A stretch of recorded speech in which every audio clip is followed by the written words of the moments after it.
Bom dia, queridos. Que alegria poder iniciar essa manhã de terça-feira, tendo a oportunidade de interagir com a palavra de Deus na minha vida e também, em alguma medida, compartilhar com você que está nos assistindo uma palavra de esperança, uma palavra de ânimo, de encorajamento. Nós nos propusemos ontem a iniciarmos uma nova série intitulada No Mundo Tereis Aflições, e quando nós pensamos em aflições, não existe crente, não existe ímpio. Elas existem para toda a raça humana, porque todos pecaram e destituídos estão da glória de Deus. E aí um dia nós, que fomos alcançados pelo Evangelho de Cristo, nos reconciliamos com o Pai por meio da cruz, mas continuamos vivendo debaixo aqui desse mundo da realidade da queda. Embora não sejamos mais escravos do pecado, nós continuamos diante da presença dele no universo. E por causa disso, as aflições nos alcançam. Nos alcançam de inúmeras formas, né? Das formas mais variadas. Às vezes num acidente de trânsito, quando você nem menos esperava, de repente amanhece mal e vai ao médico e encontra um diagnóstico, ou você vai para o seu trabalho e chega lá, tem que passar no RH porque é demitido. E as aflições existem, elas estão diante de nós. Nosso desejo é para que os dias bons sejam infinitamente superiores aos dias maus, mas não é porque somos cristãos que estamos blindados às aflições da vida. Então, alguns discursos que estão presentes no nosso cotidiano, dizendo que ser filho de Deus significa estar isento às preocupações desse mundo, a uma estagnação do sofrimento, isso não existe.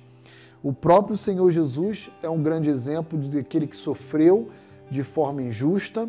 Sabemos que todo o colégio apostólico, em alguma medida, foi perseguido, martirizado, e hoje, então, queria meditar com você em 2 Timóteo 3, verso 12, exatamente sobre a palavra que o apóstolo Paulo oferece a Timóteo, o seu filho na fé, que diz assim: Ora, todos quantos querem viver piedosamente em Cristo Jesus serão perseguidos.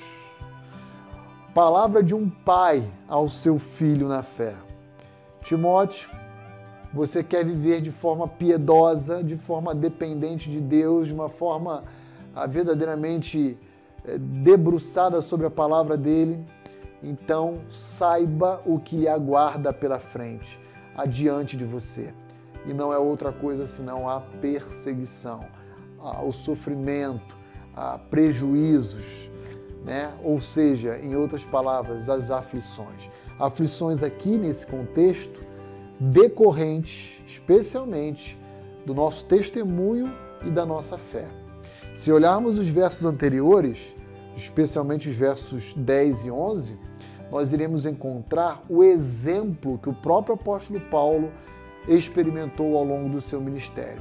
Ele foi perseguido, atacado, hostilizado, e o texto nos diz, tanto em Antioquia, quanto em Icônio, quanto também em Listra. E aí no verso 12, Paulo diz, tem certeza que você quer viver de forma piedosa, Timóteo? Então ouça a palavra do seu pai, você será perseguido. As aflições, elas estão aí para todos. E aqui, de forma específica, uma aflição decorrente do nosso testemunho, da nossa lealdade e da nossa fidelidade a Cristo Jesus.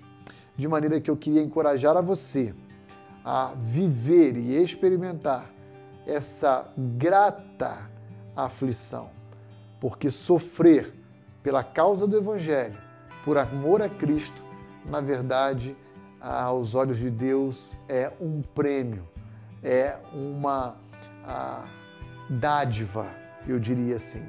O mundo olha para esse discurso e diz, vocês são loucos, mas Deus e a opinião dele a respeito dessas circunstâncias diz o contrário. Diz que é privilégio, diz que é dádiva, diz que é bênção. Que Deus abençoe o seu dia e que você possa viver de uma forma piedosa nessa vida, certo de que nesse mundo todos nós teremos aflições.